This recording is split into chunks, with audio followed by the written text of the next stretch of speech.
দীর্ঘ 1 ঘন্টা সংঘর্ষের পর স্বাভাবিক অবস্থানে ফিরেছে সংসদ ভবনের সামনের এলাকা মানিক মিয়া অ্যাভিনিউ।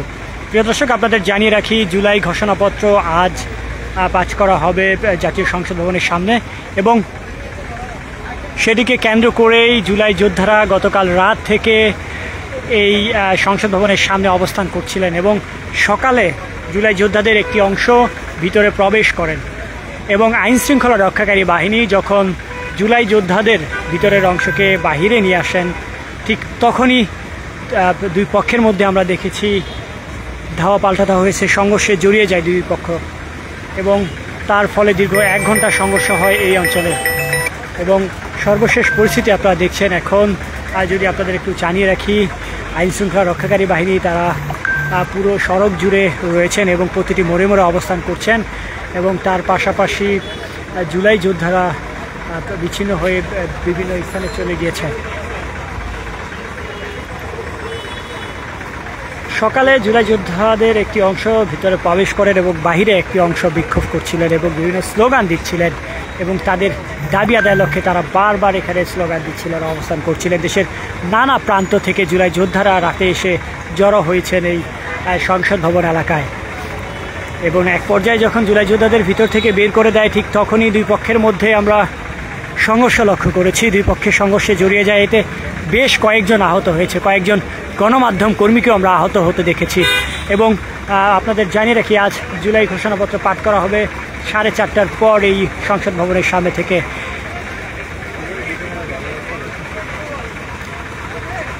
এবং সেটিকে কেন্দ্র করে আইনশৃঙ্খলা রক্ষাকারী বাহিনীর কঠোর অবস্থান আমরা লক্ষ্য করছিলাম। কয়েক স্তরে নিরাপত্তা রয়েছে এখানে, র্যাব, পুলিশ, সেনাবাহিনী, বিজেপি তারা সতর্ক অবস্থানে রয়েছে। দীর্ঘ 1 ঘন্টা যাবৎ জুলাই যোদ্ধাদের সাথে আইনশৃঙ্খলা রক্ষাকারী বাহিনীর সংঘর্ষ, ধাওয়া পাল্টা ধাওয়া আমরা লক্ষ্য করেছি। জুলাই যোদ্ধাদের দিক থেকে আমরা দেখেছি ইট পাটকেল নিক্ষেপ করা হয়েছিল এবং বেশ কিছু কাচের অংশও আমরা নিক্ষেপ করতে দেখেছি। একই সাথে যদি আপনাদের জানিয়ে রাখি, আইনশৃঙ্খলা রক্ষাকারী বাহিনীর পক্ষ থেকে আমরা দেখেছি টিয়ার সেল এবং সাউন্ড গ্রেনেড লক্ষ্য করা হয়েছে, নিক্ষেপ করা হয়েছে, ছত্রভঙ্গ করা হয়েছে জুলাই যোদ্ধাদের।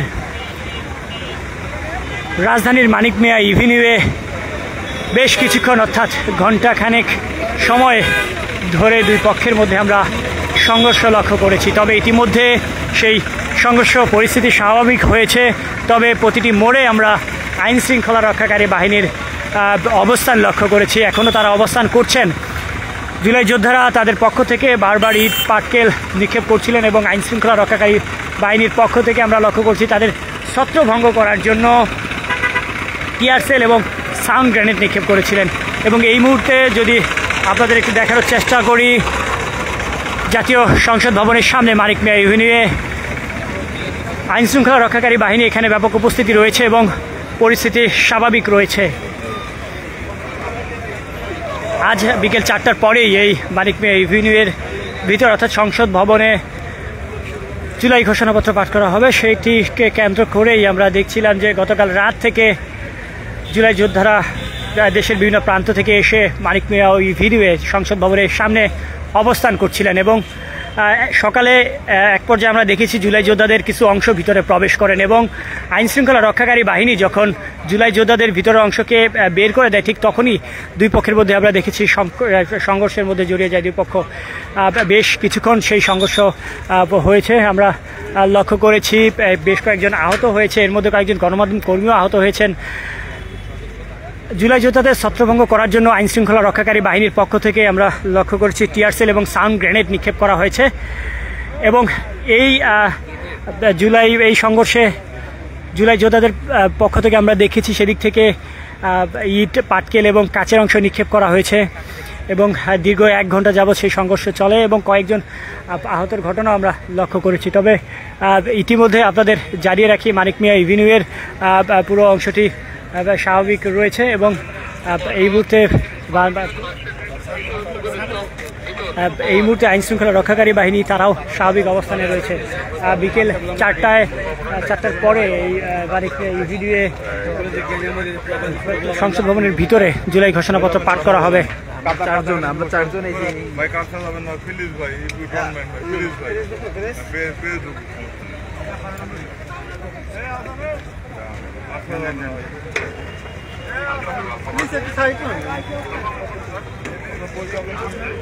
প্রিয় দর্শক, আপনাদের জানিয়ে রাখি বিকেল 4টার পরে জুলাই ঘোষণাপত্র অনুষ্ঠানটি ঠিক সংসদ ভবনের সামনে শুরু হবেন এবং এটিকে কেন্দ্র করে আমরা দেখছিলাম সকাল থেকে জুলাই যোদ্ধাদের একটি অংশ ভিতরে এবং সংসদ ভবনের ঠিক সামনে অবস্থান করছিলেন।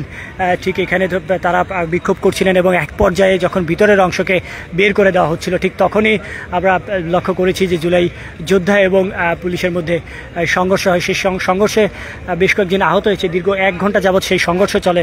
সংঘর্ষ শেষে এখন দেখছেন আপনারা স্বাভাবিক পরিস্থিতিতে এই মুহূর্তে মানিক মিয়া এভিনিউ এবং আইন শৃঙ্খলা রক্ষাকারী বাহিনী প্রতিটি মোড়ে মোড়ে তারা অবস্থান করছে যেন আর কোনো প্রকার বিশৃঙ্খলা সৃষ্টি না হয়।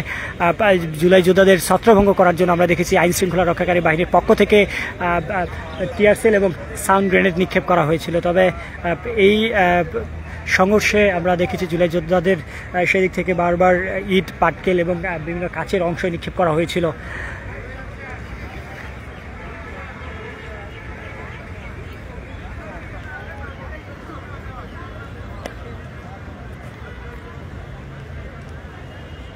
প্রিয় দর্শক, আপনাদের জানিয়ে রাখি বেলা 4টার পরেই মানিক মিয়া এভিনিউয়ে জুলাই ঘোষণাপত্র পাঠ করা হবে এবং এই ঘোষণাপত্রকে কেন্দ্র করে কয়েক স্তরের নিরাপত্তা মোতায়েন করা হয়েছে সংসদ ভবন এলাকায়। পুলিশ, র্যাব, সেনাবাহিনী, বিজেপি সতর্ক অবস্থানে রয়েছেন তারা। তবে ইতিমধ্যে সারা রাত থেকে জুলাই যোদ্ধারা সংসদ ভবনের সামনে এসে অবস্থান করছিলেন। সকালে কিছু অংশ তারা ভিতরে প্রবেশ করেন এবং তাদেরকে যখন আইন শৃঙ্খলা রক্ষাকারী বাহিনী বের করে দেন ঠিক তখনই দুই পক্ষের মধ্যে আমরা সংঘর্ষ লক্ষ্য করেছি। সেই সংঘর্ষে বেশ কয়েকজন আহত হয়েছে, কয়েকজন গণমাধ্যম কর্মী আহত হয়েছে। সেই জুলাই যোদ্ধাদের ইতিমধ্যে ছত্রভঙ্গ করা হয়েছে। ছত্রভঙ্গ করার জন্য আমরা দেখেছি আইন শৃঙ্খলা রক্ষাকারী বাহিনী তারা টিয়ার সেল এবং সাউন্ড গ্রেনেড নিক্ষেপ করেছে এবং বেশ কিছুক্ষণ ঘণ্টা নাগাদ সেই সংঘর্ষ হয় এই মানিক মিয়া এভিনিউয়ে। সেই সংঘর্ষ শেষে এখন স্বাভাবিক অবস্থা বিরাজ করছে মানিক মিয়া এভিনিউ সংসদ এলাকায়। সেই চিত্রটি আপনাদের দেখানোর চেষ্টা করছি। সাথে ছিলাম আমি নাজমুল ইসলাম এবং এখন আপনাদের দেখানোর চেষ্টা করছি পুরো অঞ্চল জুড়ে আইন শৃঙ্খলা রক্ষাকারী বাহিনী তারা সতর্ক অবস্থানে রয়েছে এবং জুলাই যোদ্ধাদের ছত্রভঙ্গ করার পর এখন স্বাভাবিক অবস্থানে রয়েছে সংসদ ভবন এলাকা। ঠিক সংসদ ভবনের এই প্রবেশদ্বারটিতেই জুলাই যোদ্ধারা অবস্থান করছিলেন। সারা রাত দেশের নানা প্রান্ত থেকে এসে তারা এখানে জমায়েত হচ্ছিলেন এবং এক পর্যায়ে এখান থেকে সকালে জুলাই যোদ্ধাদের একটি অংশ ভিতরে প্রবেশ করেন এবং বাইরে একটা অংশ বারবার স্লোগান দিচ্ছিলেন, বারবার তাদের দাবি আদায়ের কথা বলছিলেন এবং ভিতরের অংশকে যখন আইন শৃঙ্খলা রক্ষাকারী বাহিনী তারা বের করে দেয় ঠিক তখনই এই গেটের সামনে থেকে সংঘর্ষ শুরু হয় এবং সংঘর্ষে এক পর্যায়ে তুমুল আকার ধারণ করে জুলাই যোদ্ধারা এক সময় আমরা দেখেছি পিছু হটতে বাধ্য হয়, আবার এক সময় আমরা লক্ষ্য করছি আইন শৃঙ্খলা রক্ষাকারী বাহিনী তারাও পিছু হটেছে। বেশ কিছুক্ষণ এই সংঘর্ষ চলে, দুই পক্ষের মধ্যে পাল্টা ধাওয়া আমরা লক্ষ্য করেছি। পুলিশের পক্ষ থেকে সাউন্ড গ্রেনেড এবং টিয়ার সেল নিক্ষেপ করা হয়েছিল জুলাই যোদ্ধাদের। সেদিক থেকে আমরা দেখেছিলাম ইট, পাটকেল, বিভিন্ন ধরনের কাচের অংশ নিক্ষেপ ছোড়া হয়েছিল, যার কারণে দীর্ঘ সময় আসলে এই সংঘর্ষ হয়েছিল। ইতিমধ্যে সেই সংঘর্ষ শেষে স্বাভাবিক অবস্থা বিরাজ করছে। ইতিমধ্যে আমরা লক্ষ্য করছি প্রতিটি মোড়ে মানিক মিয়া এভিনিউর প্রতিটি মোড়ে আইন শৃঙ্খলা রক্ষাকারী বাহিনী তারা সতর্ক অবস্থানে রয়েছে এবং তার পাশাপাশি এখানে কয়েক স্তরের নিরাপত্তা ইতিমধ্যে রয়েছে। পুলিশ, র্যাব, সেনাবাহিনী, বিজেপি সহ কঠোর অবস্থানে রয়েছেন আইন শৃঙ্খলা রক্ষাকারী বাহিনী। সেই চিত্র আপনাদের দেখানোর চেষ্টা করছি। তবে আজ বিকেল 4টার পরেই এই সংসদ ভবনের সামনে থেকে জুলাই ঘোষণাপত্র পাঠ করা হবে, সেটির সার্বিক প্রস্তুতি ইতিমধ্যে চলছে এবং সেটি আপনাদের সরাসরি দেখানোর চেষ্টা করছিলাম আমি নাজমুল ইসলাম। এতক্ষণ আমাদের পাশে থাকার জন্য আপনাদের অসংখ্য ধন্যবাদ। সর্বত্র ভিডিও চিত্রে আমরা রয়েছি সবার আগে।